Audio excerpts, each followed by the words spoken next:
How to crop CapCut video for social media. Now, cropping a video in CapCut for social media involves either adjusting the canvas aspect ratio to changing the overall frame shape or using the cropping tool to zoom in and into a specific area.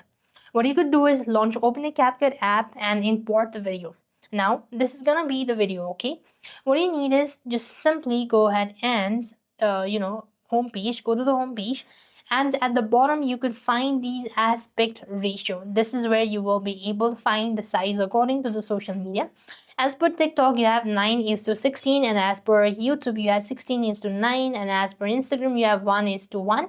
And you could go with the YouTube Shorts and all that. Here it is. You could simply go ahead and adjust it accordingly. If you don't want to go with this, you could just go ahead and close this up. You could also find the cropping tool at the bottom. You just want to make sure to go and look for these crop options. You could go and select the timeline, and there you could find crop. So simply go and select that and then adjust the ratio as well. So this is how you're supposed to crop CapCut video for social media. With that being said, we've completed our steps. Thank you for watching. See you in our next video.